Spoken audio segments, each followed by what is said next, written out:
Within Sacramento's historic district stands an architectural marvel that bears witness to both California's golden age and, perhaps, to phenomena that defy explanation.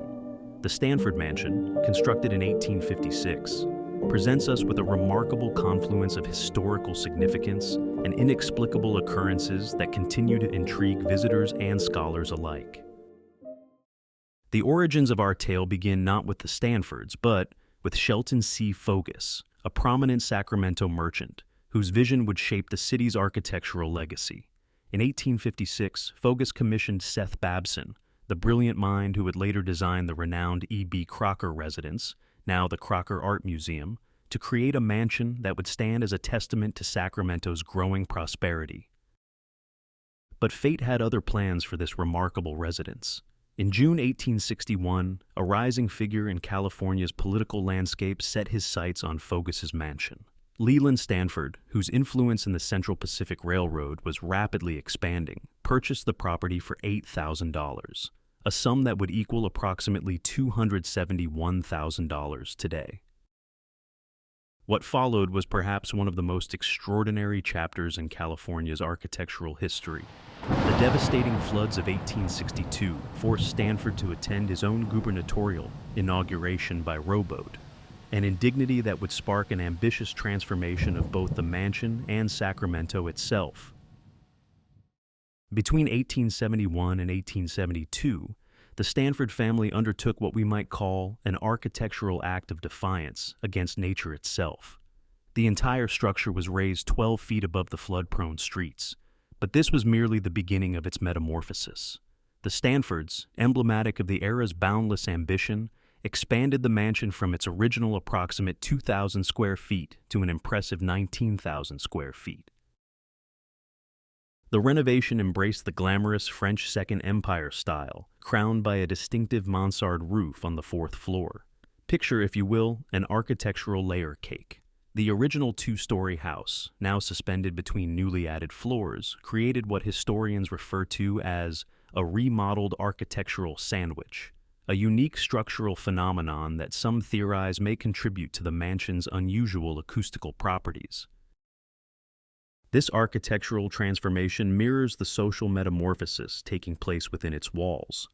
As three California governors, Leland Stanford, Frederick Lowe, and Henry Huntley Haight, conducted the state's business from these rooms, the mansion became not merely a residence, but a nexus of power, tragedy, and perhaps something more persistent. In 1861, Sacramento faced catastrophic flooding that threatened to destroy the burgeoning city. The response was unprecedented, the systematic elevation of the entire downtown district. The Stanford Mansion, along with its neighboring structures, was raised 12 feet using a complex system of iron jack screws, a testament to Victorian ingenuity that would, unknowingly, set the stage for generations of unexplained phenomena. Consider, if you will, the implications of literally raising a building from its original foundations.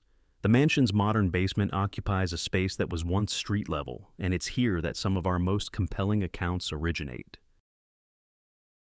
James Martinez, head of security from 1998 to 2012, documented numerous inexplicable encounters in this subterranean space. During heavy rains, he reports, we would hear what sounded like horses and carriages passing overhead. Not on the street above, mind you, but at the original street level, now buried within the basement walls. The mansion's architectural evolution provides crucial context for understanding its reported phenomena. The original 1856 structure, designed in the classic revival style, underwent significant transformation during Stanford's 1871 to 1872 renovation. This $75,000 project, equivalent to nearly $2 million today, added the distinctive Second Empire and Italian villa elements that define the mansion's current appearance. The renovation's scope was extraordinary. Stanford imported craftsmen from Europe to create the intricate wooden moldings and plasterwork that adorn the interior. These artisans lived on site during construction, and some modern accounts suggest their presence lingers. In 2019, restoration specialist David Chen reported hearing the distinct sound of chisels on wood coming from the empty formal dining room. the very space where much of the original hand-carved panels were installed. The mansion's 44 rooms each tell their own story. The formal parlor, with its 17-foot ceilings and French mirrors, has been the site of numerous unexplained phenomena. During the 2008 renovation, workers repeatedly found the heavy velvet drapes fully drawn each morning, despite being deliberately left open in the evening. Security footage showed the drapes moving on their own, as if drawn by unseen hands. The servants' quarters, often overlooked by casual visitors, harbor their own mysteries. These spaces, accessed by the mansion's secondary staircase, have yielded some of the most consistent paranormal reports. Former head housekeeper Eleanor Martinez, 1995 to 2010, documented regular encounters with what staff called the busy maid, the sound of footsteps hurrying up and down the stairs, accompanied by the rustle of period-appropriate long skirts. The mansion's kitchen, modernized during the 2005 restoration, retains many original elements, including its massive brick ovens. Staff working late have reported smelling fresh-baked bread and hearing the clatter of cooking implements. In 2017, during a diplomatic function, several guests commented on the delicious smell of baking bread, though the kitchen had been inactive for decades. The private family quarters on the second floor present particularly compelling accounts. The nursery, where young Leland Stanford Jr. spent his early years, has been the site of numerous encounters. Visitors have reported seeing a young boy in Victorian dress looking out the window, while others have found period-appropriate toys moved from their display positions. The tragic death of Leland Jr. in 1884 marked a pivotal moment in the mansion's history. His room, preserved much as it was, experiences frequent temperature fluctuations that defy modern heating systems. Electronic measuring equipment installed in 2020 has recorded sudden drops of 15 to 20 degrees Fahrenheit, often accompanied by what witnesses describe as the sound of a child's laughter. The mansion's connection to Stanford University adds another layer to its story. The university, founded in memory of Leland Jr., seems to maintain a metaphysical link to its origin point. University archivists visiting the mansion may have reported encountering what they describe as scholarly presences, the sound of papers shuffling and quiet discussions in the mansion's study where the initial plans for the university were drafted. Modern technology has provided new ways to document the mansion's unexplained aspects. The building's advanced security system, installed in 2018, has captured numerous anomalies, unexplained temperature variations, electromagnetic fluctuations, and audio phenomena that defy conventional explanation. Dr. Rebecca Chen, heading the mansion's preservation team, notes, "We've recorded sounds that, when analyzed, match the acoustic patterns of 19th century musical instruments and voice patterns consistent with period-appropriate speech." The formal dining room, where the Stanfords entertain California's elite, continues to exhibit unusual activity. During state functions, staff have reported place settings being mysteriously rearranged to match documented Victorian dining etiquette patterns.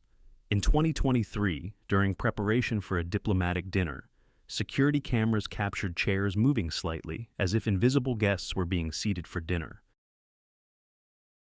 Even the mansion's grounds hold their secrets. The formal gardens, restored to their 1872 design, have been the site of numerous sightings. Groundskeepers report tools being mysteriously relocated and the occasional appearance of period-inappropriate flowers, varieties documented in the original garden plans but no longer planted there. Perhaps most remarkably, the mansion seems to maintain its own schedule. Security personnel report that at exactly 11:15 p.m., the time of Jane Stanford's death in Hawaii, the entire building often falls completely silent, even during active events. This silence typically lasts exactly 1 minute before normal ambient sounds resume. During the mansion's tenure as the Stanford Lathrop Memorial Home for Friendless Children from 1900 to 1923, hundreds of orphan children passed through these halls. Today, their presence appears to linger in remarkable ways. Maria Vasquez, a docent since 2008, shares this account. We often hear children's voices engaged in what appears to be a game of marbles, a popular pastime in the early 1900s. The sounds are so distinct you can hear the larger shooter marble striking the smaller target marbles. When we investigate, we find the rooms empty, but warm, as if they had just been occupied. Perhaps the most compelling accounts center around Jane Stanford herself. The circumstances of her death in 1905 remain one of California's most intriguing unsolved mysteries. Found poisoned in her hotel room in Hawaii, her last words were, "I have been poisoned again." The mansion's current staff have documented numerous encounters with what they believe to be Jane's presence. The most frequent occurrence involves her signature rose perfume, a distinctive French fragrance that manifests suddenly in her former quarters.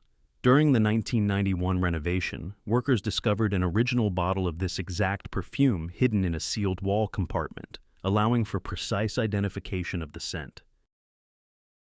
Margaret Henderson, head curator from 2005 to 2020, recalls, "I was cataloging items in Mrs. Stanford's sitting room when the temperature dropped precipitously. The scent of roses filled the air, and I distinctly heard the rustle of silk skirts moving across the floor. When I turned, I saw a figure in a black Victorian dress standing by the window, exactly where Mrs. Stanford was known to spend her afternoons. The figure turned slightly and then simply faded away." The mansion's grand ballroom has its own story to tell. During diplomatic functions, staff have reported hearing fragments of music and conversation from what sounds like a 19th century gathering. In 2018, during a state dinner, multiple guests reported seeing well-dressed figures in Victorian attire among the crowd, who vanished when approached. The library holds particular significance. Here stands the stained glass window commissioned by Jane Stanford in memory of her son, Leland Jr. Visitors frequently report experiencing intense emotional responses near this window, particularly around sunset. Some have described seeing the reflection of a woman in Victorian mourning dress, though no one stands behind them. Contemporary documentation continues to accumulate. In 2022, security cameras captured an inexplicable sequence. All the doors on the second floor opening simultaneously, followed by the sound of children's laughter echoing through the empty halls. The mansion's electronic security system recorded no breaches. Today, the Stanford Mansion serves as both a state historic park and California's official reception center for diplomatic functions.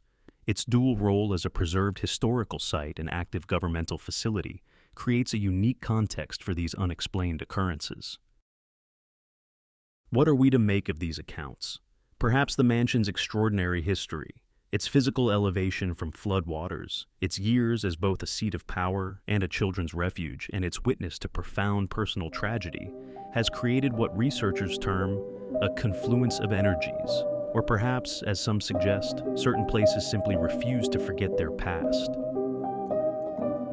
If you've enjoyed this journey through some of Sacramento's haunted history, don't forget to like and subscribe, and let us know in the comments if you've ever experienced something supernatural in a historic setting. Until next time, thanks for watching.